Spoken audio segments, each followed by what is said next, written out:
అతని యందు నా ఆత్మను ఉంచి ఉన్నాను. ప్రార్థన చేసుకుందామని అందరూ తల వంచి కళ్ళు మూసుకుందాం. పరిశుద్ధుడైన మా యేసు ప్రభువా, గరుడువైన మా తండ్రి, నీ ఘననామములకు మహిమ ప్రభావాలు చెల్లిస్తున్నాం.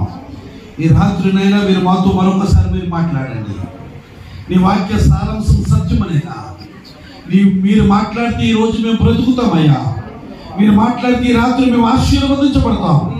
మీరు మాట్లాడితే ఈ రాత్రి ఇక్కడి నుంచి ఆశీర్వాదంతో మేము బయటకు వెళ్తాం. మీరు మాట్లాడితే ఈ రాత్రి మేము దీవించబడి వెళ్తామని ఆయన.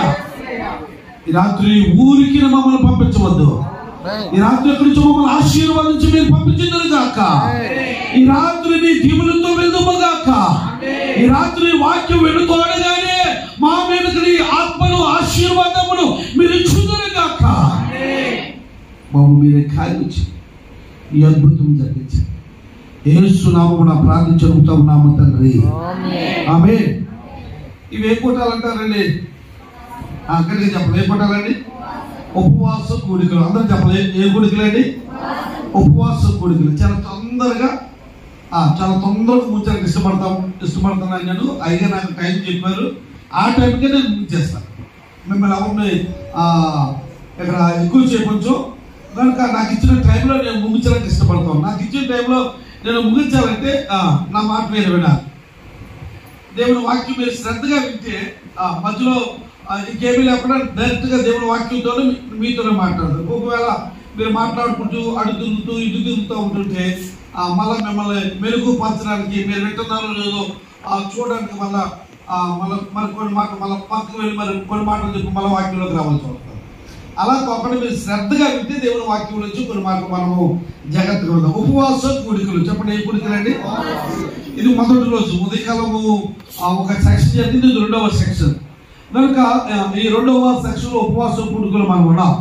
ఈ మూడు రోజులు ఉపవాస కూడికలు మనం ఏదో వచ్చి వెళ్ళిపోయినట్లుగా ఉండకూడదు. ఈ 3 రోజులు ఏదో ఒక కారణం చేత దేవుని మందిరానికి రావాలన్నమాట. చెప్పండి, ఈ 3 రోజులు ఏదో ఒక కారణం ఉండాలి మనకి దేవుని మందిరానికి రావడానికి. కారణం ఏంటంటే ఉపవాస ప్రార్థనలే కదండి మేము వస్తున్నాము. అదే కదండి కారణం అని వచ్చింది. అదండి ఉపవాస ప్రార్థనలే కదండి మేము వస్తున్నాము. అదే కదండి కారణం. ఇంకే కారణం కావాలనండి. నిజమే, ఉపవాస ప్రార్థనని మనం వస్తున్నాం. ఈ 3 రోజులు దేవుని సన్నిధికి ఉపవాస ప్రార్థనలు మనం 3 రోజులు మన పనులు మానుకుంటున్నాం.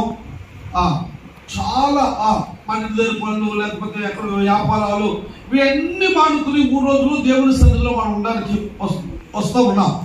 ఈ 3 రోజులు దేవుని సన్నిధిలో ఉండి మొదటి రోజు ఎలాగొచ్చామో ఆఖరి రోజు వరకు అలాగొచ్చి ఊరికినే వెళ్ళిపోతే ఏ దీవుని ఏ ఆశీర్వాదం లేకుండా వెళ్ళిపోతే మనకి ఏ ప్రయోజనం ఉండదు.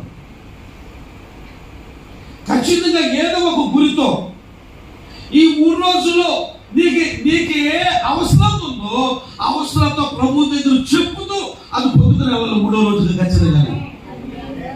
ఊరికి వెళ్ళిపోతే ప్రతి సంవత్సరం మా కరుణ కుమారయ్య గారు ఉపవాస ప్రార్థన పెడతారు. ఈ సంవత్సరం పెట్టారు కదా, ఎవరెవరో వస్తూ ఉన్నారు. ఇంకో ఈ రోజు అజ్జిబాబు గారు వచ్చారు, రేపు పంజాబ్ నుంచి డానియల్ కుమార్ గారు వస్తారు, జోసఫ్ పట్టాభయ్య గారు వస్తారు.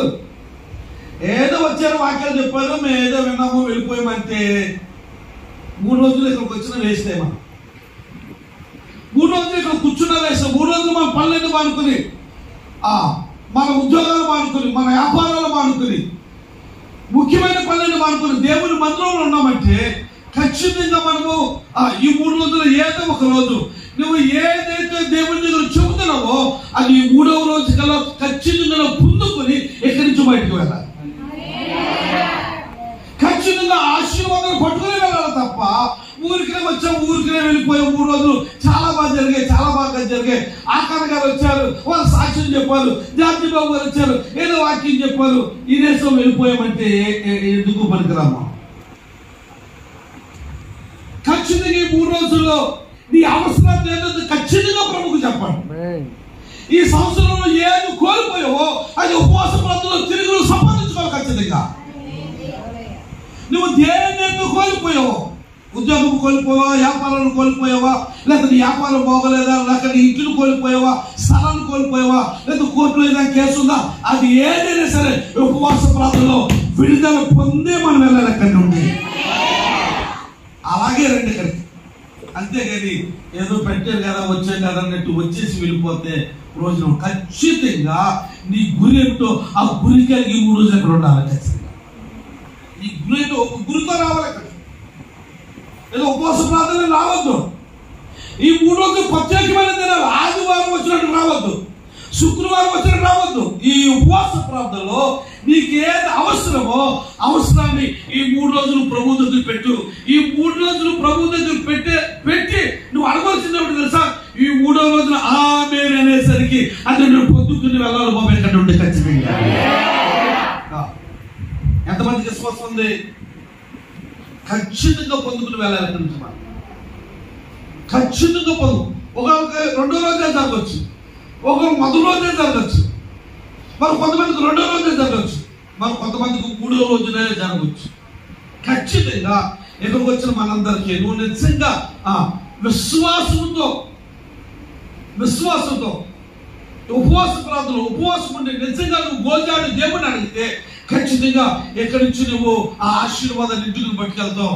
ఖచ్చితంగా నువ్వు పొందుకోవాల్సిన మేలు ఏదైతే ఉందో గత సంవత్సరం ఉపవాస ప్రార్థనల తర్వాత నువ్వు ఏదైతే కోల్పోయావో దాన్ని ఇక్కడ ఈ ఉపవాస ప్రార్థనలో తిరిగి పొందుకుని వెళ్ళాలి. ఊరికి వెళ్ళిపోవడానికి వీలేదు. మనకలాగే యేసుప్రభు 3 దినాలు ఉపవాస ప్రార్థన పెట్టాడు. చెప్పండి, మనకలాగే యేసుప్రభు కూడా చెప్పండి 3 రోజులు ఉపవాస ప్రార్థన పెట్టాడు. జనులందరూ 3 రోజులు యేసుప్రభు దగ్గర ఉన్నారు. మనకైతే ఫ్యాన్ ఉన్నాయి, అయ్యారు మంచి ఫ్యాన్లు వేయించారు. మేము మాట్లాడక మాకు పొద్దులు పోతాం, మంచి సౌండ్ సిస్టమ్ పెట్టారు. పాటలు పాడడానికి చక్కగా రామకృష్ణ వారిని పిలిచారు. చాలా చక్కగా. కానీ యేసుప్రభు కాలంలో ఏమీ లేవు. కొండల్లో అడవుల్లో ఏ టైంకి ఏ పురువతో తెలియదు, ఎప్పుడు ఏముంటుందో తెలియదు. రాత్రులు అక్కడే పడుకున్నారు, ఆ కొండల్లోనే పడుకున్నారు, అడవుల్లోనే పడుకున్నారు, ఆ ఎండలోనే కూర్చున్నారు. కానీ 3 రోజులు దేవుని దగ్గర ఉండిపోయారు. చెప్పండి, ఎన్ని రోజులు ఉండిపోయారండి? 3 రోజులు ప్రభు దగ్గర ఉండిపోయారు. 3 రోజులు దేవుని దగ్గర ఉన్నారు. 3 రోజులు దేవుని దగ్గర ఉన్న తర్వాత 3వ రోజున అన్నాడు, 3వ రోజు నేటికి 3 దినముల నుండి మీరు నా యొద్దనే ఉన్నారు కనుక. ఏమన్నాడు? నేటికి 3 దినముల నుండి. ఇంటికి వెళ్ళి చదువుకోండి. మార్కు సువార్త 8వ వచనంలో ఉంటుంది ఈ మాట. ఇంటికి వెళ్ళి చదువుకోండి, ఇప్పుడు ఏం చదవద్దు. మార్కు సువార్త 8వ అధ్యాయము 2వ వచనంలో ఉంటారు. నేటికి జనులు 3 దినముల నుండి నా యొద్దనే ఉన్నారు అన్నాడు యేసుప్రభు. ఎన్ని రోజులు ఇచ్చండి? చెప్పండి, ఎన్ని రోజులు ఇచ్చండి? 3 దినాల నుంచి యేసుప్రభు దగ్గర ఉన్నారట. 3 రోజుల నుంచి యేసుప్రభు దగ్గర ఉన్న వారి మీద ప్రభు చెప్పాడు, కనుక 3 దినముల నుండి మీరు నా యొద్దనే ఉన్నారు కనుక నేను మీ మీద కనికరపడుచున్నాను అన్నాడు. అసలు చెప్పండి ఏం పడ్డాడంటే కనికరము. ఎన్ని దినాలు ఉన్నారని? ఎన్ని రోజులు ఉన్నారని? 3 రోజులు ఉన్నారని. యేసుప్రభు ఏం పడ్డాడంటే మరి అప్పుడున్న దేవుడు ఇప్పుడు లేడా? అప్పుడు చేసే కార్యాలు ఇప్పుడు చేయడా? అప్పుడున్న దేవుడు ఇప్పుడు ఉన్నాడు, అప్పుడు చేసే కార్యాలు ఇప్పుడు చేస్తాడు. కానీ మనం ఒక గురి కలిగి ఉపవాస ప్రార్థన కొంచెంసేపు ఉంటాం.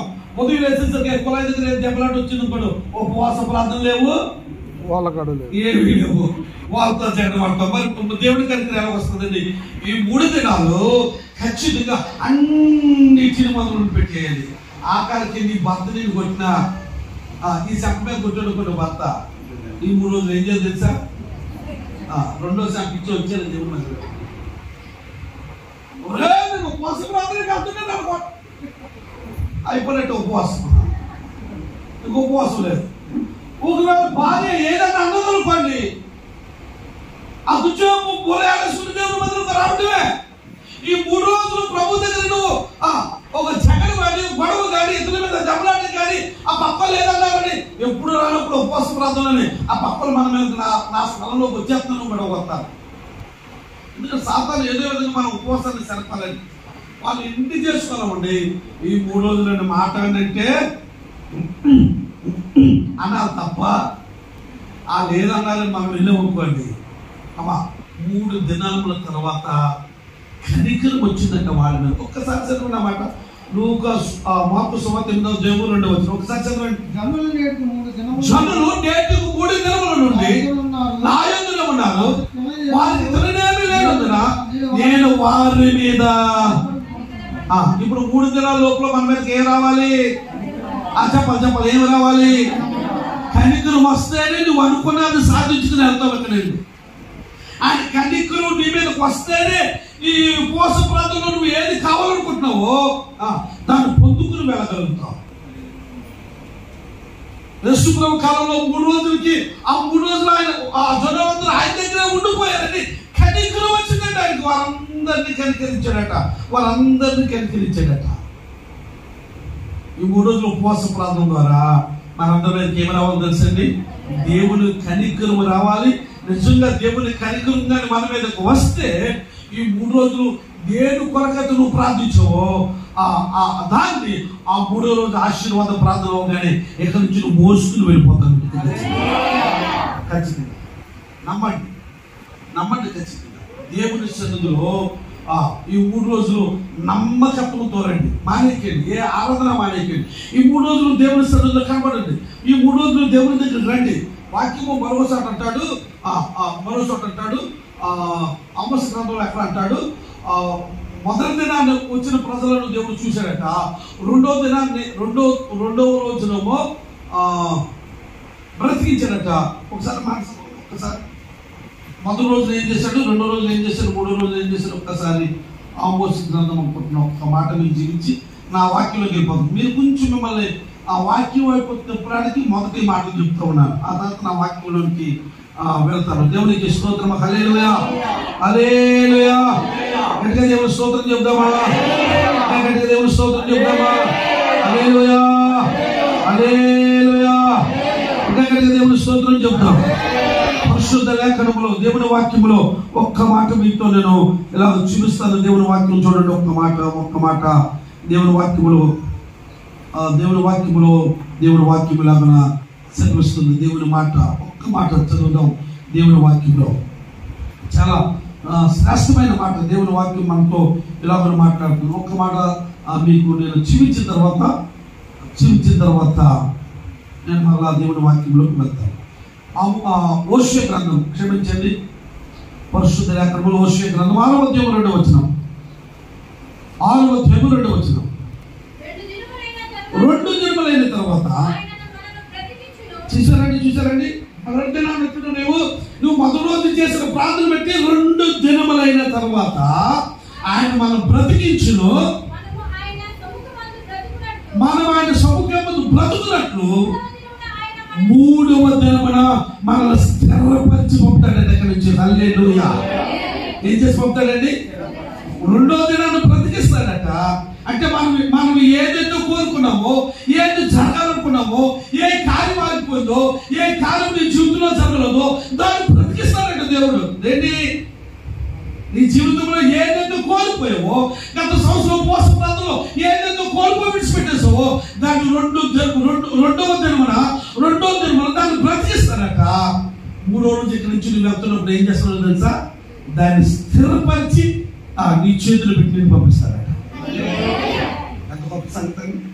2 దినములైతే అది బ్రతికిస్తాడట. 3వ దినాన్ని ఏం చేస్తాడు? బ్రతుకు స్థిరపరుస్తాడు. అందుకని 3 రోజులు దేవుని మందిరంలో ఉండాలి. 3 రోజులు దేవుని దగ్గర రావాలి. 3 రోజులు ఈ 3 రోజులు దేవుని వాక్యాన్ని వినాలి. మనం ఆశీర్వదించబడి వెళ్ళాలి. దేవునికి మహిమ కలుగును గాక. హల్లెలూయా. మంచిది. దేవుని సన్నిధిలో ఇందాక చదివిన నా వాక్య పాఠం నుంచి యెషయా గ్రంథం 42వ అధ్యాయము మొదటి వచనాన్ని చదువుదాం. మరొకసారి. ఇదిగో నేను ఆదుకును నా సేవకుడు, నేను ఏర్పరచుకున్న వాడు, నా ప్రాణమునకు ప్రియుడు, అతని యందు నా ఆత్మను ఉంచి ఉన్నాను. అతడు అన్యజనులకు న్యాయము కనుపరచుడు, అతని కేకలు వేయడు, అరవడు, తన కంఠస్వరము వీధుల్లో వినబడనీయడు. చాలండి. దేవునికి మహిమ కలుగును గాక. దేవుని సేవకుల గురించి రాయబడిన మాటలు ఇక్కడ మనం చదువుతూ ఉన్నాం. దేవుడైన యెహోవా దైవజనుడైన దైవ సేవకుడైన యెషయా గురించి చెప్తున్న మాటలు ఇవి. దైవ సేవకుడైన యెషయా గురించి పలుకుతున్న మాటలు. దేవుడైన యెహోవా తన నోటితో దైవజనుడైన మాట్లాడుతూ ఉన్నాడు. యెషయా గురించి చెప్తా ఉన్నాడు. ఏమని చెప్తానంటే, ఇదిగో నేను ఆదుకును నా సేవకుడు, నేను ఏర్పరచుకున్న వాడు, నా ప్రాణమునకు ప్రియుడు, అతని యందు నా ఆత్మను ఉంచి ఉన్నాను. ఈ మాటలు దైవజనుడైన యెషయా గురించి చెబుతూ దేవుడు చాలా ఖచ్చితంగా చెప్పాడు. దేవుని సేవకుల గురించి, దేవుని సేవకుల గురించి మాట్లాడుతూ ఉన్నాడు. ఇక్కడ ఈ మొదటి రోజు ఉపవాస కూడికలో దేవుని సేవకుల గురించి మాట్లాడుతూ ఉన్నాడు. యెషయా గురించి మాట్లాడుతున్నాడు. ఇదిగో నేను ఆదుకునే నా సేవకుడు, నేను ఏర్పరచుకున్నవాడు, నా ప్రాణమునకు ప్రియుడు, అతని యందు నా ఆత్మను ఉంచి ఉన్నాను. నిజమైన దేవుని సేవకుల నుంచి దేవుడు చాలా ఖచ్చితంగా స్పష్టంగా చెప్తా ఉన్నాడు. ఈ రాత్రి ఎవరైతే దేవుని సేవకుని ప్రేమిస్తారో, ఈ రాత్రి ఎవరైతే దేవుని సేవకునికి విధేయత కలిగి ఉంటారో, ఈ రాత్రి ఉపవాస కూడికలో ఈ సేవకుడి పట్ల ఎవరైతే మంచి ఉద్దేశాలు కలిగి ఉంటారో, ఖచ్చితంగా ఈ రాత్రి ఎక్కడి నుంచి మీరు ఆశీర్వదించబడి వెళ్తారు, ఎక్కడి నుండి మీరు దీవించబడి వెళ్తారు. యెషయాతో దేవుడు ఖచ్చితంగా చెప్పాడు, ఇదిగో నాకు ప్రియమైన వాడు, సేవకుడంటే నాకు ప్రియమైన వాడు, సేవకుడంటే నేను ఏర్పరచుకున్న వాడు, ఏదో ఏదో ఏదో బతుకులు తెరువుకొని వచ్చిన వాడు కాదు. సేవకుడంటే బ్రతుకు తెరువుకొరకు దేవుని సేవకు వచ్చిన వాడు కాదు, దేవుడు ఏర్పరచుకుంటే వచ్చిన వాడు దేవుని సేవకుడు. దేవుని కొరకు శ్రమలు, కష్టాలు, బాధలు, ఇరుకులు, ఇబ్బందులు, అనేక శ్రమలు అనుభవించి, వాస్తవానికి ఉపవాస ప్రార్థనలు లేవమని చెప్పాలి మీ పాస్టర్ గారు. వాస్తవం ఇద్దరు మొన్న వాళ్ళ నాన్నగారు చనిపోయారు. మా నాన్నగారు చనిపోరు కదా, మా తర్వాత పెడతాలే అంటే మీరు అవ్వలేమన్నారు. కానీ దైవజనుడు దేవుడికి భయపడి దేవుడు నన్ను తీర్పులకు తీసుకుంటాడేమో, ఈ ఉపవాస ప్రార్థనలు ప్రకటించాను, అలానే డేట్లను చెప్పాను, ఇప్పుడు నా తండ్రి చనిపోయాడు కదండి, ఉపవాస కోరికలను మారిస్తే నేను దేవుడి దగ్గర తీర్పు అప్పగించాలని భయముతో, వణుకుతో ఈ ఉపవాస ప్రార్థనలు ఏర్పాటు చేశాను. అమ్మ సారా చనిపోయింది, నా మాట జాగ్రత్తగా. అబ్రహాము భార్య సారా చనిపోయింది. అబ్రహాం చాలా ఏడ్చాడు, కన్నీరు కాల్చాడు, వేదన పడ్డాడు, దుఃఖపడ్డాడు. అయ్యో నన్ను ఎంతో ప్రేమించిన భార్య చనిపోయిందని చాలా బాధపడ్డాడు, దుఃఖపడ్డాడు. కుమారుడు వచ్చాడు, ఎవరు? ఇస్సాకు. చెప్పండి, ఎవరు? ఇస్సాకు. చాలా ఏడ్చాడు, కన్నీరు కాల్చాడు. పాస్టర్ గారు వారు తండ్రి గారు సదానంద గారికి ఎలాగైతే ఆ యొక్క ఆదరణ కూడికి జరిపోయారు, అలాగే ఆదరణ కూడికి అయిపోయింది, అన్నీ అయిపోయాయి. ఏమిలో అబ్రహాము మర్చిపోయాడు. చెప్పండి, అబ్రహాము కూడా మర్చిపోయాడు. వాక్యంలో మీరు చదివితే రాయబడి ఉందో తెలుసండి. ఇస్సాకట తన తల్లి చాలా చనిపోయినా 3 సంవత్సరాలు ఏడుస్తూనే ఉన్నాడటండి. ఎన్ని సంవత్సరాలు? చెప్పాలి, ఎన్ని సంవత్సరాలు? తల్లిని మర్చిపోలేక, ఆ తల్లి చూపించిన ప్రేమను మర్చిపోలేక, ఆ తల్లి చూపించిన ఆ ఆప్యాయతను మర్చిపోలేక, తను చేసుకున్న భర్త మర్చిపోయాడు. ఎవరో? అబ్రహాం మర్చిపోయాడు.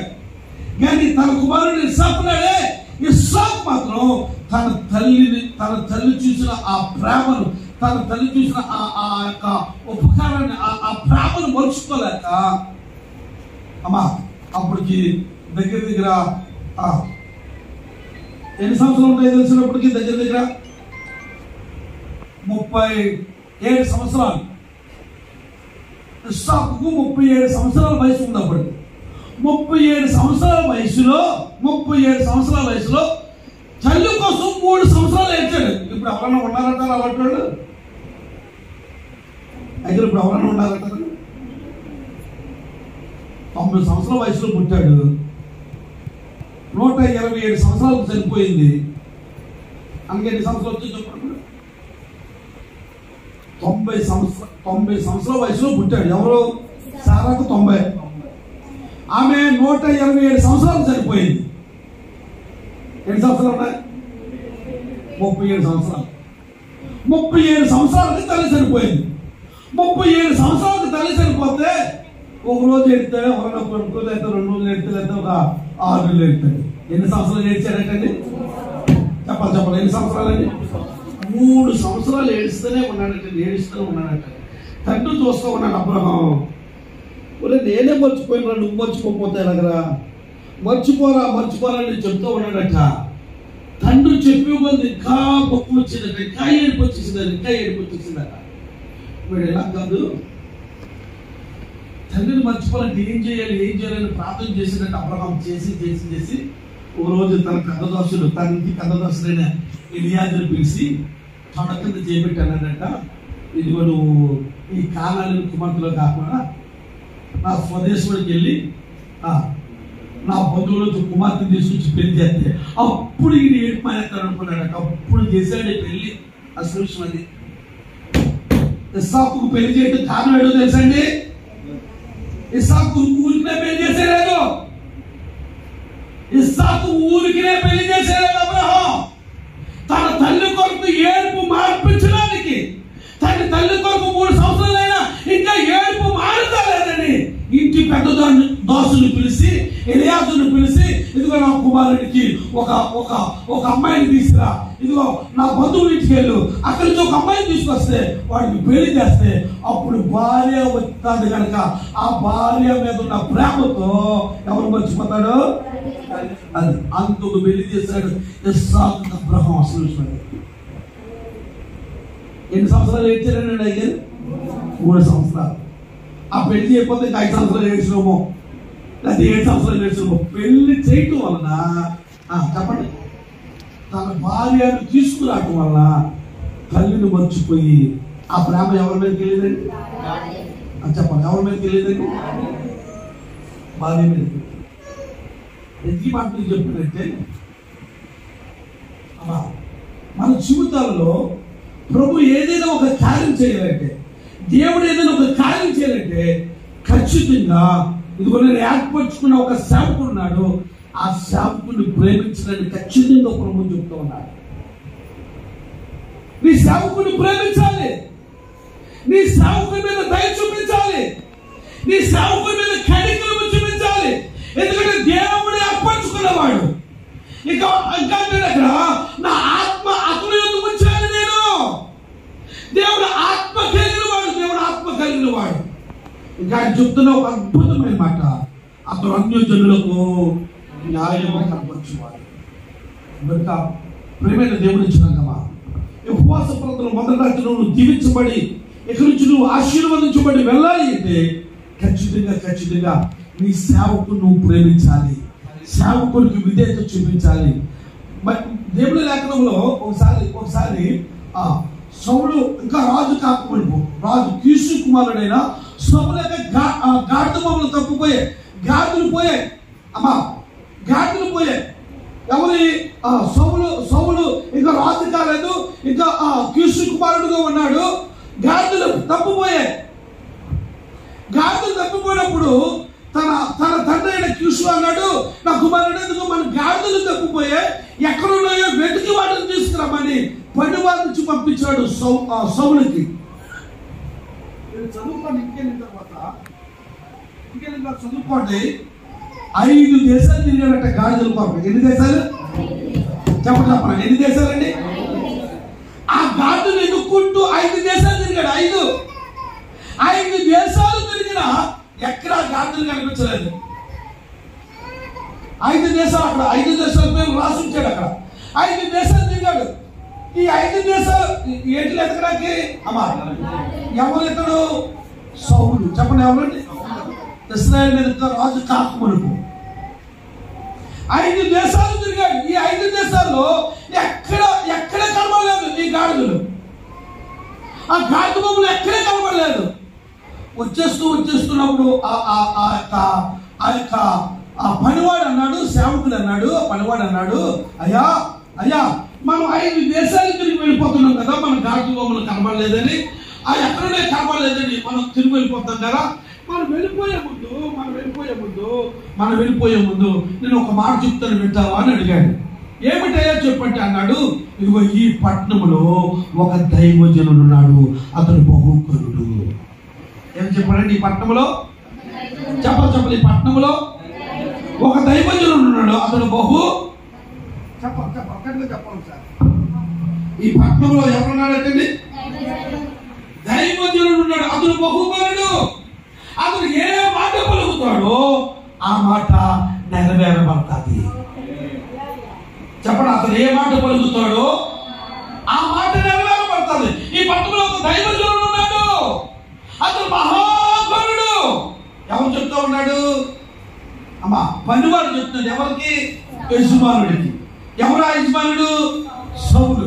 ఇంకా రాజాపు ముందు ఆ ఘాటు బొమ్మలు తప్పిపోయి 5 దేశాలు తిరిగారు, ఎక్కడ దొరకలేదు. తిరిగి వచ్చేస్తున్నప్పుడు ఒక పట్టణానికి వచ్చినప్పుడు అంటాడు, ఇది ఈ పట్టణంలో ఒక దైవజనుడు ఉన్నాడు, అతను మహాగురుడు. చదవండి ఒక్కసారి అతను చెప్తున్న ఒక మాట చదవండి. దేవుని లేఖనంలో మొదటి సమూయేలు గ్రంథం 9వ అధ్యాయం. ఒక్కసారి దేవుని వాక్యంలో 2 మాటలు చెప్పిన తొందరగా ముగించడానికి ఇష్టపడుతున్నాను. చాలా తొందరగా ముగిస్తాను. మీరు సహకరిస్తే తొందరగా నేను ముగించడానికి ఇష్టపడుతున్నాను. దేవుని లేఖనములో, దేవుని వాక్యములో మొదటి సమూయేలు గ్రంథం 9వ అధ్యాయములో 6వ వచనంలో ఈ మాట మనం చదువుతాం. ఇదిగో ఈ పట్టణంలో దైవజనుడు ఒకడు ఉన్నాడు, అతడు బహుగనుడు. అతడు ఏ మాట చెప్పునో ఆ మాట నెరవేరును. ఎంత చక్కగా చెప్పాడండి, ఎంత అద్భుతంగా చెప్పాడండి. ఇదిగో ఈ దేశంలో, ఈ పట్టణంలో ఒక దైవజనుడు ఉన్నాడు. ఆ దైవజనుడు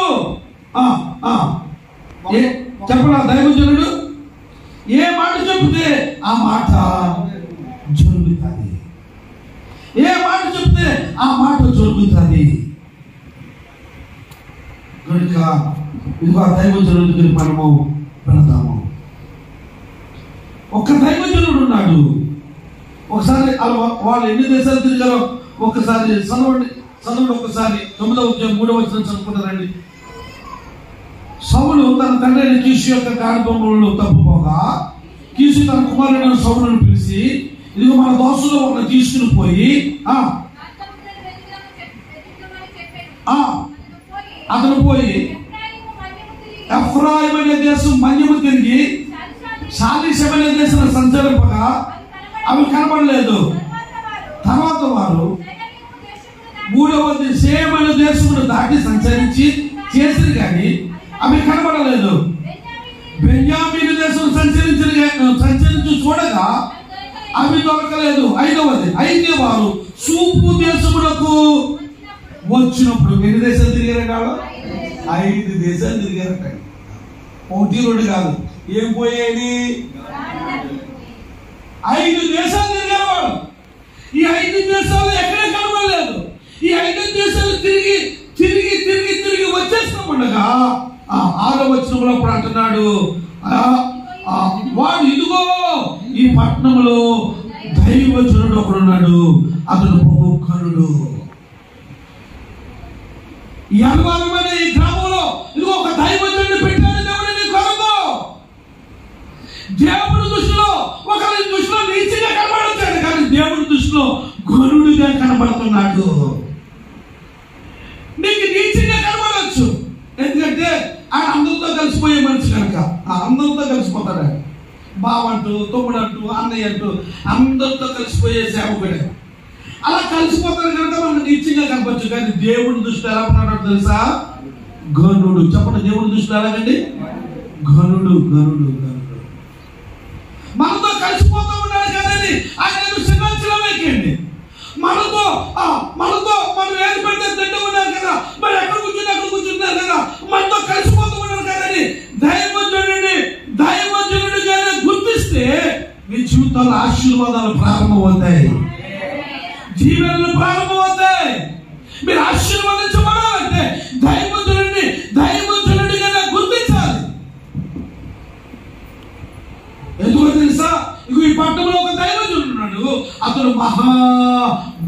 గనుడు గనుడు గనుడు. దేవుడు అంట అతను ఏ మాట చెప్తే ఆ మాటలు నెరవేర్చుతాడంట దేవుడు. అమ్మా ఇదిగో దేవుడి సంస్థ నీకు ఈ కార్యం చేయబోతూ ఉండేవాడి ప్రార్థనగా ఒక మాట కానీ చెప్పాలని దేవుడు, అది ఖచ్చితంగా నీ జీవితంలో మొదలైపోతుంది. అతను ఘనుడు, అతను ప్రేమించండి. దైవజనుడిగా చూడండి. దైవజనుడి పట్ల మంచి ఉద్దేశాలు కలిగి ఉండండి. దైవజనుడి పట్ల ప్రేమ కలిగి ఉండండి. తిరుగుబాటు చేయకండి, జగడబాడకండి. ఆయన వాక్యం చెప్తున్నప్పుడు ఎదురు మాట మాట్లాడకండి, ఎదురుగా ఏం చెప్పద్దు. వాక్యానికి లోపడగలిగితే, ఆ వాక్యానికి విధేయత చూపించగలిగితే ఖచ్చితంగా మన జీవితాల్లో ఉపవాస ప్రార్థనలో ఖచ్చితంగా మనం దీవించబడి వెళతాము, ఆశీర్వదించబడి వెళతాము. ఒకటి నేను ఆదుకునే సేవకుడు, రెండు గొర్రుడైన సేవకుడు. చెప్పండి. ఒకటి దేవుడు ఆదుకునే సేవకుడు, రెండు దేవుడి దృష్టిలో గొర్రుడైన సేవకుడు. మరి మనం ఎలా చూస్తున్నాం? మనం ఎలాగ చూస్తూ ఉన్నాము దైవ సేవకుడిని? మనం ఎలాగా దైవ సేవకుడి పట్ల మనం ఎలా ఉన్నాము? మనం ఎలాగ దైవ సేవకుడి పట్ల మనం ఎలాగున్నా ఒక మాట గుర్తొస్తున్న సమయంలో ఒకసారి 2వ దినవృత్తాంతముల గ్రంథం ఒక మాట చదవండి. 2వ దినవృత్తాంతముల గ్రంథం 6వ అధ్యాయం అనుకుంటే ఒక్క మాట చదవండి ఒకసారి. 6వ అధ్యాయము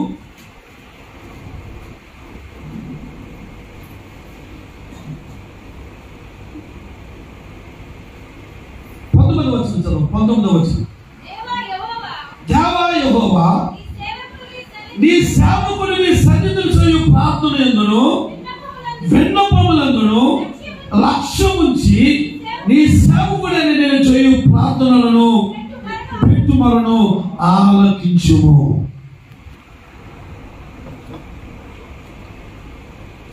దేవుడు సేవకుడు చేసే ప్రార్థన పెట్టాడట.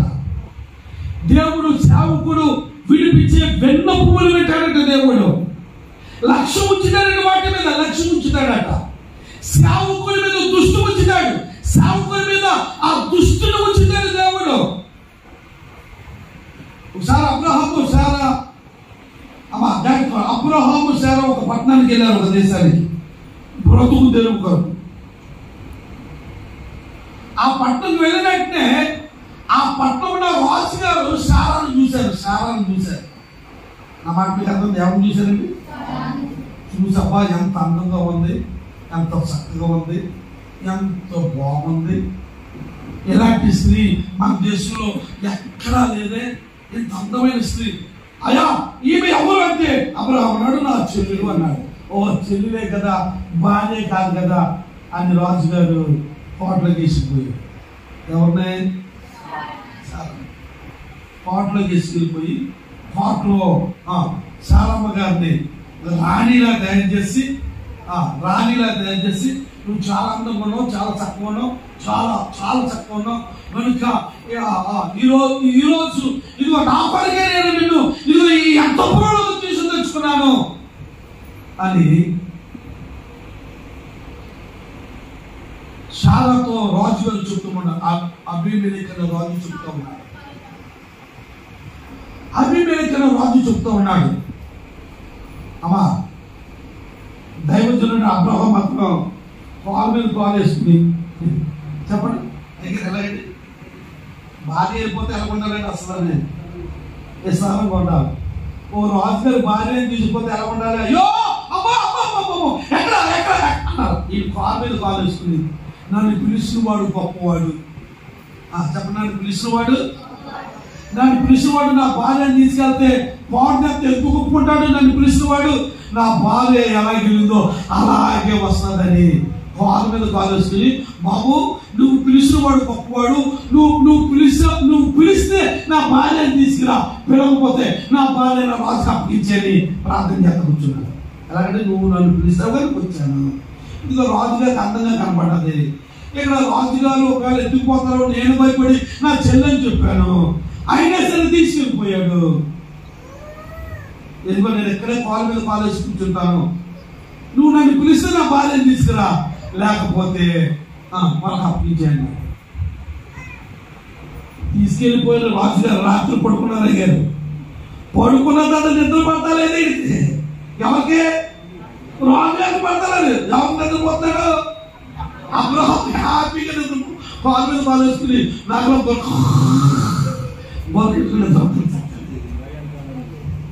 చక్కని నిద్ర తీసుకెళ్ళి రాజుగారికి నిద్ర పడతలేదు. నిద్ర పట్టగా అడుగుతున్నాడు, ఇడుగుతున్నాడు, అడుగుతున్నాడు, ఇడుగుతున్నాడు. పైకి వేసుకున్నాడు, మధ్యలో దగ్గర బలం పడుకుంటాడు, అడుగుతున్నాడు, ఇడుగుతున్నాడు. అటు ఇటు జరుగుతున్న సమయంలో చిన్న కురుకు పెట్టిన తర్వాత దేవుడు ఆ గదిలోకి ప్రత్యక్షమే అంటాడు. నువ్వు తీసుకొచ్చింది ఎవరినో తెలుసా? చెప్పండి, నువ్వు తీసుకొచ్చింది ఎవరినో తెలుసా? అతడు ప్రవక్త. అతడు నీ కొరకు ప్రార్థన చేస్తే నువ్వు బ్రతుకుతావు.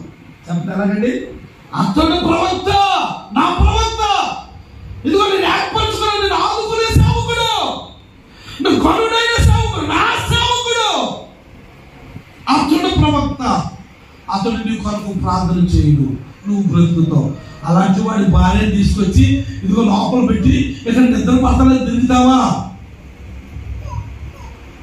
ఇదిగో ఇప్పుడు అబ్రహాం ఎక్కడ ఉన్నాడో నాకు తెలియదు, ఆ శేఖర్లు ఎక్కడ తిరుగుతాడో తెలియదు.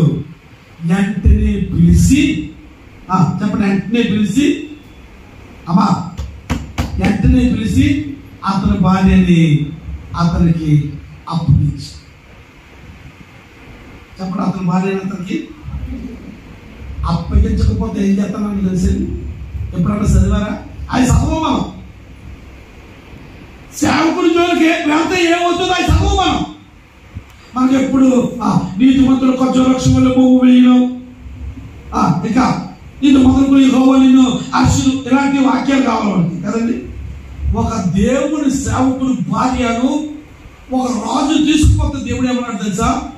ఇప్పుడు అప్పగించకపోతే నిన్ను నీ సంతానాన్ని ఇప్పుడే చంపేస్తాను అన్నాడు దేవుడు. స్మార్ట్లో చదువు కాదు అధికారం. అప్పుడు వెంటనే చదువును ఒకసారి అధికారి 20 అధ్యాయం 7 వచ్చిన చదువును ఒకసారి ఏమన్నాడు? 20 అధ్యాయం 7 వచ్చింది. కాబట్టి ఆ మనుషుల భార్యను అతనికి అప్పగించును, అతని ప్రవక్త, అతను నీ కొరకు ప్రార్థన చేయను, నువ్వు బ్రతుకుదువు. నీవు ఆమెను అప్పగించని ఎడల నీవును నీ వారందరూ నిశ్చయముగా చచ్చుదురని తెలుసుకొనుము. చాలు చాలు. నిశ్చయముగా నీవును నీ వారందరూ ఏమవుతారు?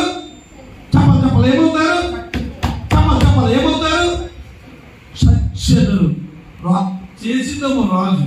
మరి ఆలోచించకండి, దేవుడు ఎంతమంది కలపడం తెలుసా? రాజుగారు చేస్తే నువ్వు నీ వాళ్ళందరినీ, నీ కోటలో ఎంతమంది ఉన్నారో, పని వాళ్ళేంటి, మంత్రులేంటి, పెద్దవాళ్ళేంటి, చిన్నవాళ్ళేంటి, అందరినీ ఇదిగో ఈ రాత్రి చంపేస్తాను నేను.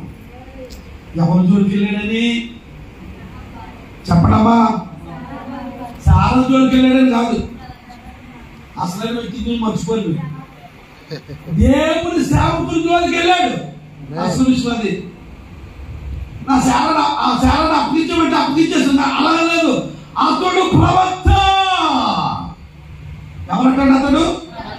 ఇదిగో నువ్వు తీసుకెళ్ళిపోయావే, ఇదిగో బయట ఉన్నాడే. శోధన. ఆ శోధన ఎందుకు వచ్చిందో నీకు తెలియదు. దైవజనుడు తిరుగుబాటు చేయడం వల్ల, దైవజనుడు మాట వినకపోవడం వల్ల, దైవజనుడికి విధంగా చూపించకపోవడం వల్ల మన ఇంటిలో, మన కుటుంబంలో, మన పిల్లల మీద ఒకదాని తగ్గుతుంటే శోధన. ఇది ప్రవక్త నీ కొరకు ప్రార్థన చేస్తాడు, నువ్వు బ్రతుకుతావు. నువ్వు బ్రతకాలంటే ఇదిగో దైవజనుడిని మాట వినాలి. అసలు అమ్మా ఈయన మంచి అన్ని విద్యలు తెలిసిన ఆయన, మీ మాస్టర్ గారు అన్ని విద్యలు ఒకటి కాదు, అన్ని తెలిసి ఆయన. దగ్గర మాకు 30 సంవత్సరాల ఆ స్నేహం ఆ ఇద్దరికి. ఈ 30 సంవత్సరాల్లో ఆయన చేయలేని పని అంటే ఏమీ లేదు. ఒక్కసారి చూశారంటే ఆ పని ఆయన సొంతంగా చేసుకుంటారు. ఇదేదైనా పోయిందంటే ఒకసారి ఆ పట్టుకెళ్ళప్పుడు చూసారంటే ఇది రెండోసారి అక్కడ కట్టెలకలేదు, ఈయన చేసుకుంటాడు కదా మెల్లగా మెల్లగా. అంత జ్ఞానవంతుడు, అంత తెలివైన వాడు. ఏదో పని చేసుకుని బతికే కాదు, ఈ సేవ చేయవలసిన పని లేదు. ఆయన సేవ చేయవలసిన పని లేదు. దేవుడు పిలిచాడు కాబట్టి కష్టాలకి, బాధలకి, ఇరుకులకి, ఇబ్బందులకి, శోధనలకి, ఎన్ని నష్టాలు వచ్చినా, ఎంతమంది విశ్వాసులు తప్పిపోయినా, ఎంతమంది తిరుగుబాటు చేసినా దేవుడికి భయపడి ఎక్కడో కాకినాడ నుండి ఈ పట్టణానికి వచ్చి ఈయన ఇక్కడ సేవ చేస్తూ ఉన్నాడు. దేవుడి పిలుపు మేరకు వచ్చి ఆ కాలం చేతికి నిలబడగలండి, ఆ కాలం చేత నిలబడగలండి. దేవుడు పిలిచాడు కనుక, దేవుడు ఏర్పరచుకున్నాడు కనుక, ఎన్ని శోధనలు రావడం, ఎన్ని కష్టాలు రావడం, ఎంతమంది తిరుగుబాటు చేయనివ్వండి, ఆయన ఎప్పుడు బాగుంటూ ఉంటాడు. ఆయన తిరుగుబాటు చేసిన వారందరూ ఏదో శ్రమ, ఏదో కష్టం, ఏదో శోధన, ఏదో విధంగా ఏదో కష్టమో అనుభవిస్తూ ఉంటారు. దైవ సేవకుని గౌరవించడం నేర్చుకోండి, దైవ సేవకుని ప్రేమించడం నేర్చుకోండి. ఉపవాస ప్రార్థనలో, ఈ ఉపవాస ప్రార్థనలు మనం ముగించే లోపల ఖచ్చితంగా దైవజనుడి పట్ల నీ ఉద్దేశం మంచిగా మారిపోవాలి. నా సేవకుడు, నా దైవజనుడు అతను నా కొరకు కన్నీరు కాచి ప్రార్థన చేస్తాడు, నా కొరకు ఏడుస్తాడు. ఓ మాట మీద చెప్పమంటారా, మా పిల్లలు మేము పట్టించుకోం. మీరు అర్ధరాత్రి దగ్గర గుర్తొస్తే మీ కొరకు లేచి ప్రార్థన చేసే వ్యక్తి. మీరు అర్ధరాత్రి దగ్గర ఆదివారం వస్తారు ఇక్కడికి, ఏదో సాక్ష్యం చెప్పేసి వెళ్ళిపోతారు. ఆ సాక్ష్యం ఆయన మదిలో ఉండిపోతుంది. ఆ సరళమైన నెత్తుట్లో ఆ సాక్ష్యం గుర్తొద్దు, అయ్యో ఆయన వెంటనే లేచి మోకలేసి మీ కొరకు ప్రార్థన చేసే వ్యక్తి. నీ కొరకు కన్నీరు కాచే వ్యక్తి. నీ ఇంట్లో ఎవరు నిన్ను పట్టించుకోవాలి, నీ వీధిలో ఎవరు నిన్ను పట్టించుకోవాలి. నీ కొరకు దేవుని పక్షాన విజ్ఞాపన చేసే వ్యక్తి అండి. అర్ధరాత్రి తెల్లవారుజామున నువ్వు గుర్తొస్తాయి, తెల్లవారుజామున ప్రార్థన చేస్తారు. నువ్వు చెప్పే సాక్ష్యం నువ్వు మర్చిపోవచ్చు, కానీ నీ పేరు కానీ నీ సాక్ష్యాన్ని కానీ మర్చిపోకుండా అది జరిగే వరకు ప్రార్థన చేసేవాడే నీ తండ్రి, నీ ఆత్మీయ తండ్రి. నీ కొరకు కన్నీరు కాల్చేవాడు, నీ కొరకు వేదన పడతాడు. గుంప కన్నీరు కాల్చినట్లుగా కన్నీరు కాలుస్తూ, మీకు తెలియదు ఎప్పుడు ఆయన మొక్క నవ్వుతానే ఉంటారు, ఎప్పుడు నవ్వుతానే కనబడతానే. లోపల ఉన్న వేదన మీకు ఎవరికి తెలియదు. సంఘం గురించి ఆయనకున్న వేదన, సంఘ బిడ్డ కొరకు ఆయనకున్న వేదన, సంఘ బిడ్డ కొరకు ఆయనకున్న దుఃఖం మీకు ఎవరికి తెలియదు. దేవుడి సేవకులుగా మాకు తెలుసు మేము ఎంత బాధపడతామో. మా పిల్లలు మేము పట్టించుకోం. మీరు గుర్తొస్తే మా పిల్లలు ఎవరు మేము పట్టించుకోం. ఎందుకో తెలుసా, దేవుడు ఇచ్చిన బిడ్డలు. చెప్పండి, ఎవరు ఇచ్చిన బిడ్డలండి? ఒకవేళ మిమ్మల్ని సరిగా మేము మేపలేదు, సరిగా మిమ్మల్ని చూడలేదు ఒప్పండి, ఒక రోజు దేవుడి దగ్గర తీర్పు అప్పగించాలి. మా పిల్లల గురించి మాకు పెరగలేదు.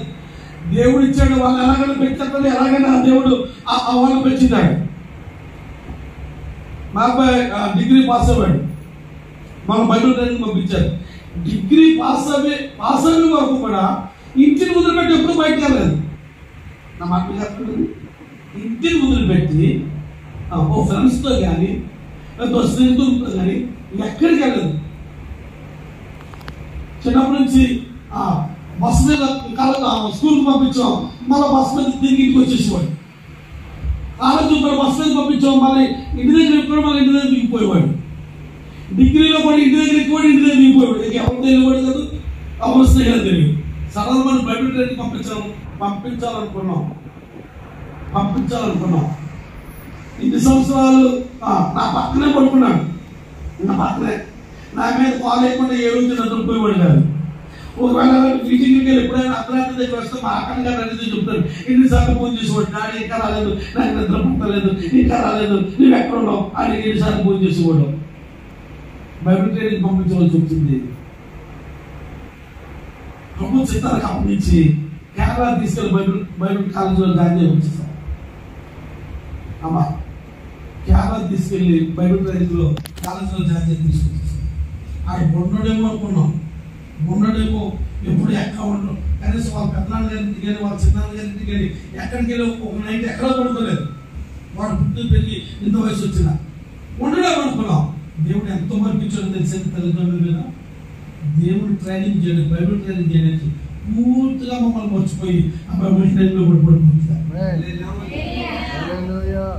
మా పిల్లల నుంచి మాకు బెంగడదు, దేవుడు చూసుకుంటాడు. మా బెంగ ఎవరి కోసం తెలుసా? కేవలం మీకోసం. మీ దైవజనుడు అంతా ఎవరి కోసం తెలుసా? కేవలం మీకోసం. మీరు ఏమైపోతున్నారు, ఎలా ఉంటున్నారు, మీ పరిస్థితులు అనుకున్నది కష్టాలు ఉన్నారు, హాస్పిటల్లో ఉన్నారు, అక్కడ ఉన్నారు, ఎక్కడున్నారు, బెంగ. అందుకనే బైబిల్ సేవకులు గౌరవించండి, బైబిల్ సేవకులు మార్చండి. ఒక మాట చదవండి ఒకసారి. అపోస్తలుల కార్యం 3వ అధ్యాయం చదవండి ఒకసారి, ఒక మాట. నేను ముగిస్తూ ఉన్నాను. అపోస్తలుల కార్యం 3వ అధ్యాయం.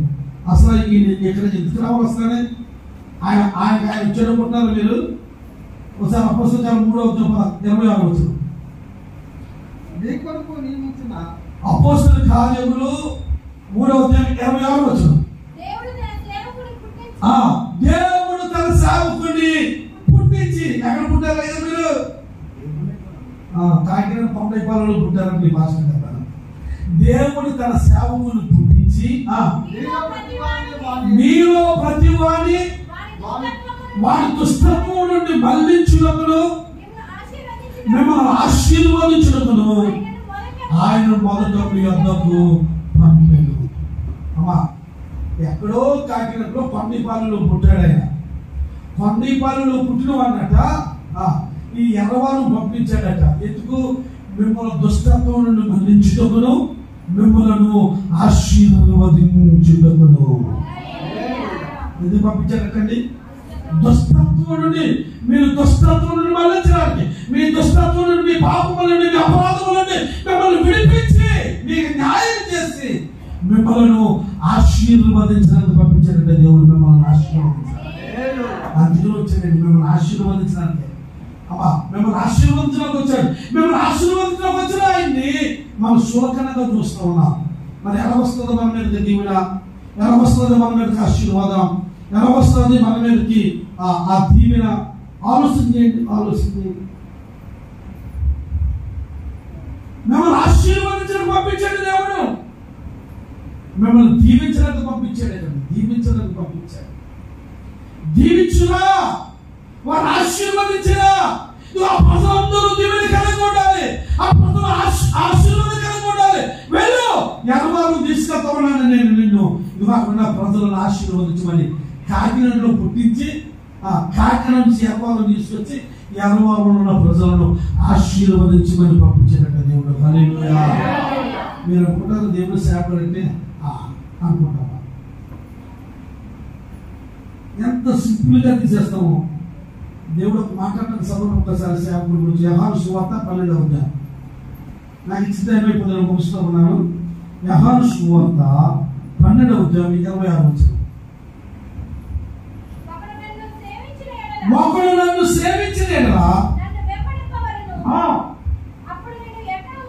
ఈ మాట అందరూ అమలు చేస్తున్నారు. అప్పుడు నేను ఎక్కడ ఉండునో అక్కడ నా సేవకుడు ఉండును. దేవునికి స్తోత్రం. హల్లెలూయా. ఈ మాట అందరూ చెప్పండి. నేను ఎక్కడ ఉండునో, అందరూ చెప్పండి. ఎక్కడ ఉండునో, అందరూ చెప్పండి. ఎక్కడ ఉండునో అక్కడ నా సేవకుడు ఉండును. ఎంత ఘనమైన మాట అండి. పొరపాటాడు, నేను ఎక్కడుంటాను అక్కడ నా సేవకుడు నాతో పాటు ఉంటాడు. అలాగే ఇక్కడ సేవకుడు ఉన్నారంటే ఎక్కడున్నారు? ఇక్కడ అక్షపత్రప్పుడు ఎక్కడున్నారు? నేను ఎక్కడ ఉంటాను అక్కడ నా సేవకుడు ఉంటాడు. నా సేవకుడు ఎక్కడ ఉంటాడో అక్కడే ఉంటానని వాగ్దానం చేస్తూ ఉన్నాడు. గమనించండి, దేవుడు ఎక్కడైతే ఉంటాడో అక్కడ తన సేవకుడు ఉంటాడట. తన సేవకుడు పెట్టుకుంటాడట. దేవుడు కూడా, దేవుడు ఆ సేవకుడితోనే దావీదు ఎక్కడికి వెళ్ళినాను దేవుడు తోడుగా వెళ్ళేవాడట. కనుక సేవకుడు ఎక్కడికి వెళ్తే అక్కడికి ఆ దేవుడు కూడా ఆ సేవకుడితో పాటు వస్తాడు. సేవకుడు నోటుతో ఏ మాట పలుకుతున్నాడో ఆ మాటలు దేవుడు కూడా పలుకుతూ ఉంటాడు. సేవకులు చేయించి ఆశీర్వదిస్తుంటే ఆ చేతిలో దేవుడు చేయించి నిన్ను ఆశీర్వదిస్తూ ఉంటాడు. అందుకనే సేవకుడికి విధేయత చూపించాలి, సేవకుడికి లోబడాలి, సేవకుడికి చెప్పినట్లుగా చేయాలి. దైవజనుడు దేవుడి కుడి చేతిలో నక్షత్రములు పోలి ఉన్నాడు. దేవుడి కుడి చేతిలో నక్షత్రం పోలి ఉన్నాడు. ఆయన చూసుకున్నప్పుడల్లా కుడి చేతిలో కనబడతాడు. తన సేవకుని చూసుకోవాలనుకుంటే తన కుర్చీని ఎలా చూసుకుంటే ఆ నక్షత్రంలో సేవకుడు కనబడతాడు. అలాంటి సేవకుని హేళన చేస్తున్నావా? అలాంటి సేవకుని ఎందుకు పనికిరాని వాళ్ళని తీసేస్తున్నావా? దేవుడే ఇదిగో నా సేవకుడు గనుడని చెప్పాడు. దేవుడే ఇదిగో నేను నాకంతో ఇష్టమైన వాడని చెప్పాడు. లేక ఇంకా నేను ఆదుకునే సేవకుని దేవుడే చెబితే మనమేమో సేవకుని చాలా సులకనగా, ఎందుకు పనికిరాని వాడిగా ఎప్పుడు ఈ వాక్యం చెప్తారు మా అయ్య గారు, ఎప్పుడు మధ్యాహ్నం ఉంటారు, ఎప్పుడు ఇలాగే మాట్లాడతారు మా అయ్య గారు. సనుక్కుంటున్నావేమో దైవ సేవకుని మీద సనుక్కుంటున్నావేమో, లేక దైవ సేవకుడితో వ్యతిరేకంగా ఒక గ్రూపును తయారు చేస్తూ ఉన్నాయేమో. మోసేకి వ్యతిరేకంగా ఒక గ్రూపు తయారైంది. దైవజనుడు మోసేకి వ్యతిరేకంగా ఒక గ్రూపు తయారైంది. కారహు గ్రూపు తయారైంది. దైవజనుడు మాట వినిస్తారా? దేవుడు దైవజనుడికి వ్యతిరేకంగా నిలబడ్డారు. దైవజనుడికి వ్యతిరేకంగా ఒక గ్రూపు తయారు చేసుకున్నారు. దైవజనుడికి వ్యతిరేకంగా ఒక గ్రూపుగా నిలబడ్డారు. ఎవరైతే ఆ గ్రూప్ వెనకాల ఉంటారో వారందరూ ఏ ఆశీర్వాదానికి పాత్రలు కానేరరు. దైవజనుడి మీద తిరుగుబాటు చేసిన వాడికి ఏ దీవెన ఉండదు. ఆఖరికి దైవజనుడి మీద తిరుగుబాటు చేసిన మోసే వాళ్ళు అక్కడే ఊరుకోలేదు. తప్పుడు దేవుడు దైవజనుడి మీద తిరుగుబాటు చేసింది మోసే వాళ్ళ సొంత మిరియాం ఊరుకోలేదు. ఎందుకు తిరుగుబాటు చేసింది అమ్మా? ఎందుకు తిరుగుబాటు చేసింది? ఎందుకు చేసిందో తెలుసా? ఎవరికైనా తెలుసా అమ్మా? మోసే వాళ్ళ అక్క మిరియాము మోసే మీద తిరుగుబాటు చేసింది. ఏమన్నా తెలుసా? నువ్వే నా ప్రవక్తవా? నేను ప్రవక్తను కదా? నీ ప్రార్థన పెట్టాడా దేవుడు? నా ప్రార్థన వినడా? నువ్వు స్తుతులు చెల్లిస్తానే దేవుడికి స్తుతురా? నువ్వు స్తుతులు చెల్లిస్తే దేవుడికి స్తుతులు ఎలావా అని మోసే మీద తిరుగుబాటు చేసింది. ఎందుకు చేసింది? కారణం తెలుసా? ఎవరికన్నా అమ్మా కారణం తెలుసా ఎందుకు చేసిందంటే, మోసే నాగారు నల్లగా ఉన్న పిల్లల్ని పెళ్లి చేసుకుని వచ్చాడంటే అందుకుని అసలు విషయం నిజమే చూడలేదండి. నాగారు నల్లగా ఉన్న అమ్మాయి, నల్లగా ఉన్న అమ్మాయిని పెళ్లి చేసుకుని వచ్చాడు నా తమ్ముడని ఆ నల్లగా ఉన్న అమ్మాయి ఇష్టం లేక మోసే మీద వ్యతిరేకం చేసింది. మోసేకి ఇష్టమైంది. ఈవిడ వద్దకే చెప్పడమ్మా నిజమేంటి? మీరు చదువుకోండి బైబిల్ గ్రంథంలో. కూషు దేశపు స్త్రీని చేసుకున్నా. కూషు దేశపు స్త్రీ అంటే నీకు వాళ్ళ అమ్మాయిని పెళ్లి చేసుకుని వచ్చాడు. నల్లటి పిల్ల బాగా నల్లగొట్టదు. మరీ నల్లగొండ పిల్లలు చేసుకుని వచ్చేసరికి మిరియాం కోపం వచ్చింది. నీకు అవసరం దొరకలేదంటారా? నేను జబ్బు బిడ్డలు పెట్టి నేనే కదా ఆ రోజులు కాపాడాను. ఇలాంటి దొరికిందో అలాగా అలాగా తిరుగుబాటు చేసి మోసే మీద వ్యతిరేకం చేయగలనే. అమ్మా నువ్వు మామూలుగా ఎంతప్పుడు పట్టించుకోడు దేవుడు. దైవజనుడి మీద ఎప్పుడైనా తిరుగుబాటు చేసినప్పుడు ఖచ్చితంగా వింటాడు మాట్లాడింది. కుష్ఠరోగం ఖచ్చితంగా వింటాడు. వెంటనే దేవుడు అన్నాడట, మోసే దేవుడు అంటాడు, ఇదిగో నీ అక్కని నీ అన్నని నీకు కలిసి నువ్వు నా పర్వతం మీదకి అర్జెంటుగా వచ్చాడు. అర్జెంటుగా నా పర్వతం మీద మీ ముగ్గురు అంటే వీళ్ళిద్దరు తీసుకుని వెళ్ళినట్టే దేవుడు అన్నాడు, మిరియాం ఇద్దరు ఎవరో తెలుసా? నా ఇల్లంతటిలో నమ్మకమైన వాడు. మోసే అంటే ఎవరో తెలుసా? నా ఇల్లంతలో నమ్మకమైన వాడు. నేను అతనితో ఎలా మాట్లాడుతుందో తెలుసా? ఇదిగో స్నేహితులతో మాట్లాడినట్టుగా, ఇదిగో ఒక ఫ్రెండ్తో ఎలా మాట్లాడతాడో, ఒక ఫ్రెండ్ ఎలా మాట్లాడు అలాగా గోడ బాబు లేకపోతే ఇద్దరు ఒకరికొకరు చాలా ఒక ఫ్రెండ్ మాట్లాడినట్టుగా మాట్లాడుకుంటాం. నేనే ఎప్పుడు ఏమనలేదు, నేనే ఎప్పుడు ఏమనలేకపోయాను. ఇవేంటి నీ తప్పుడే కదా ఇష్టం వచ్చి మాట్లాడుతున్నావు. అతడు దైవజనుడు తప్పినప్పుడు దైవజనుడు ఇష్టం వచ్చిన మాట్లాడదు వినలేదు. అతడు నా ఇల్లంతలో నమ్మకమైన వాడు, నేను ప్రేమించేవాడు, భరుడు, నా ఉద్దేశములు సఫలం చేయవాడు. నేనే ఏ రోజు మాట్లాడలేదు నా దైవజనుడిని. నువ్వు అనడానికి నువ్వు ఆ అక్క అవుతావో ఎందుకన్నావు? నువ్వు ఎందుకన్నా నేను బాబా ఆ నలుగురు అప్పు చేసుకోమన్నాడు చేసుకుంటాడు. నువ్వు ఎందుకన్నావు? ఏదేదో చెప్తుంది. నీకు చెప్పిన మాట నేనేమన్నా నా దైవజనుడిని ఎదురించావు కనుక ఇదిగో తెల్లటి పుష్పం వచ్చి నీకు ఆవరించిన దాకన్నాడంతే. అందుకొచ్చింది పుష్పం. దైవజనుడిని ఎదిరించినందుకు పుష్పం వచ్చింది. దైవజనుడిని ఎదిరించినందుకు తన తొమ్మడే కదా అనుకుంది. నా తొమ్మడే కదా, నేనే కదా చిన్నప్పటి నుంచి పెంచాను అని పెంచాను కదా అనేసింది. తొమ్మడే కదా అనుకుంది.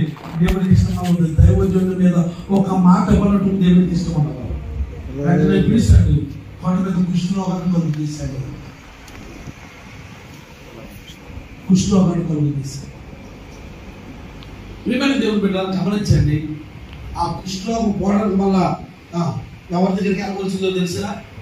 అమ్మా మళ్ళా అన్నాడు దేవుడు, బాబు ఏంటయ్యా నన్ను క్షమించయ్యా, ఈ కుష్ఠరోగం పోవాలంటే నేను ఏం చేయనంటే ఇదిగో 7 రోజుల తర్వాత మళ్ళీ నీ తమ్ముడు దగ్గరికి వెళ్ళు, నీ తమ్ముడు ప్రార్థన చేస్తేనే ఆ కుష్ఠరోగం పోతుంది. చూసారు? మళ్ళీ ఎక్కడికి వెళ్ళమన్నాడండి? చెప్పండి ఎక్కడికి వెళ్ళి మళ్ళా దైవజనుడైనా మోషే దగ్గరికి వెళ్తేనే ఆ కుష్ఠరోగం పోతుంది. దైవజనుడికి అంత విలువ ఇచ్చాడు దేవుడు. అంత విలువ ఇచ్చాడు దేవుడు. దైవజనుడు అంటే అంత ఇష్టం దేవుడికి. దైవజనుడు అంటే అంత ప్రేమ దేవుడికి. అందుకనే దైవజనుడి జోలికి వెళ్ళకండి. నీకు చేతనైతే దైవజనుడు ప్రేమించండి. నీకు చేతనైతే దైవజనుడి పట్ల ఆ మంచి ప్రేమ కలిగి ఉండండి. దైవజనుడికి విధేయత చూపించండి. దైవజనుడైనా ఇదిగో మోసే అక్కైనా మిరియామనే దేవుడు ఊరుకోలేదు. మనం ఊరుకుంటాడా? ఆమె ఒక ప్రవక్త, ఆమెనే ఊరుకోలేదు. ఫరోకు వారి సంతతి ఆ మోసేకు వ్యతిరేకమైన గ్రూప్ కూడితే వారు ఊరుకోలేదు. దేవుడు అన్నాడు భూమి నోరు తెరిచి వారిని వారి కుటుంబాలను మింగేలుగా అన్నాడు. అంతే. దైవజనుడు ఎదిరించిన ఫరోకు కుటుంబాలన్నీ భూమి నోరు తెరిచి మింగేసింది.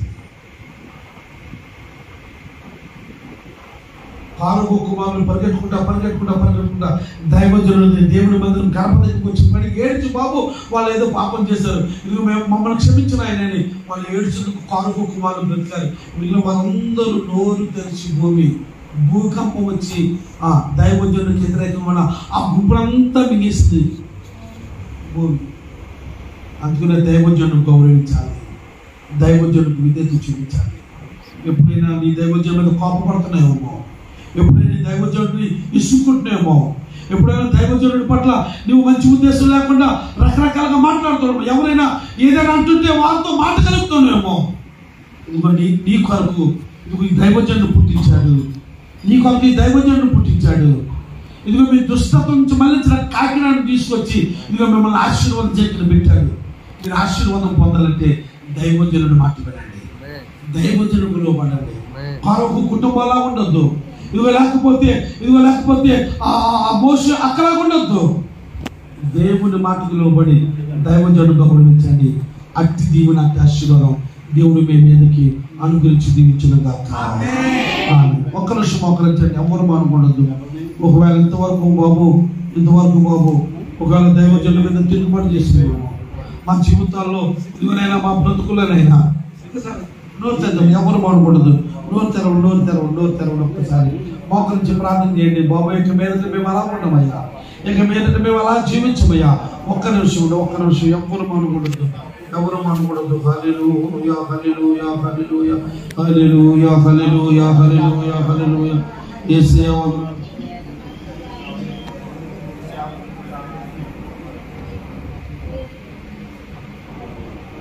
హల్లెలూయా హల్లెలూయా హల్లెలూయా. ఎవరు మానుకోవద్దు. ఒక్క నిమిషం. నీ మీద తిరుగుబాటు చేసిందమ్మా, దైవజనుడి మీద తిరుగుబాటు చేసిందని బయటకు పోయాడమ్మా. సేవకుడి కాదని నేను బయట తిరుగుతూ ఉంటున్నామనగా, సేవకుడంటే నీకునైనా ఇష్టమైన వాడిని నేర్చుకున్నావు. సేవకుడంటే నువ్వు ఆదుకునే వాడిని నేర్చుకున్నామనగా. సేవకుడంటే బహు గనుడని నేర్చుకున్నామయ్యా. ఇదిగో నువ్వు ఎక్కడ ఉంటావు అక్కడ నీ సేవకుడు ఉంటాడు అని నేను చెప్పావు నాయనా. బాబు ఒక్కసారి దర్శించండి అయ్యా నన్ను. నీ సేవకుడికి దూరంగా ఉంటున్నానమ్మయ్యా. ఇదిగో నీ మందిరాన్ని వదిలిపెడతా ఉన్నానమ్మయ్యా. ఒక్కసారి నోరు తెద్దాం తల్లి, ఎవరు మానకూడదు. ఒక్కసారి నోరు తెరవండి. దైవజనుడి పట్ల నీకున్న ప్రేమ, దైవజనులు గౌరవిస్తున్నావా లేదు ఒక్కసారి ప్రభు దగ్గర అడుగుదామండి. దేవుని అడుగుదామండి. ఎవరు మానుకోవద్దండి. హల్లెలూయా హల్లెలూయా హల్లెలూయా హల్లెలూయా హల్లెలూయా. దేవదూతలు లేని భాగ్యం ఇచ్చాడు సేవకుడికి.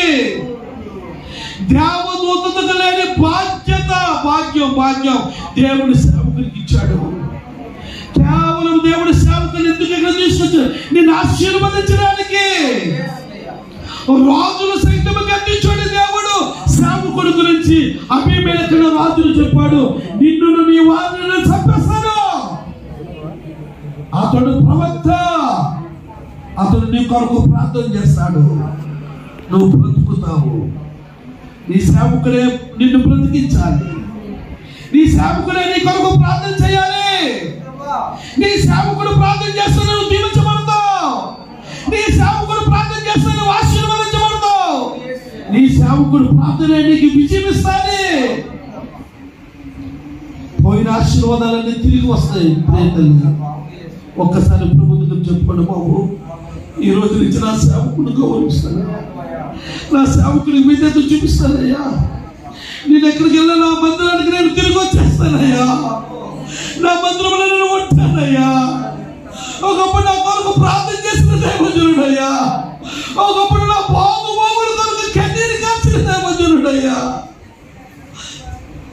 ఆయనకి నేను దూరంగా ఉంటున్నానయ్యా. నన్ను క్షమించయ్యా, నన్ను క్షమించయ్యా. ఈరోజు దేవుడు నీతో మాట్లాడుంటే ప్రియ తల్లి, ప్రియ సహోదరుడా, ఈరోజు దేవుడు నీతో మాట్లాడుంటే ఒకసారి నువ్వు సరి చేసుకో. ఈ రాత్రి నుంచి నిన్ను దీవించి పంపించబోతున్నాడు దేవుడు. ఈ రాత్రి నిన్ను ఆశీర్వదించి పంపించబోతున్నాడు. ఇక్కడి నుంచి నువ్వు దీవించబడి వెళ్ళబోతున్నావు. ఈ రాత్రి ఎవరైతే రాత్రి సేవకుల మీద ప్రేమను చూపిస్తారో, ఎవరైతే సేవకుని అడ్డు పెట్టుకుని ఉంటారో, అలాంటి వారిని ఈ రాత్రి నుంచి దీవించి పంపించబోతున్నాడు. దీవించి పంపించబోతున్నాడు. ఆమేన్. హల్లెలూయా హల్లెలూయా. యేసయ్యా నీకు వందనాలయ్యా. నాతో మాట్లాడిన దేవా నీకు వందనాలు. నాతో మాట్లాడే యేసయ్యా నీకు వందనాలు. ఒక్కరోజు ప్రభు సన్నిధిలో అలాగే ప్రార్థనలో ఉందాం. దేవజనులు ఇశ్రాయేలు అయ్యారు ప్రార్థన చేస్తారు.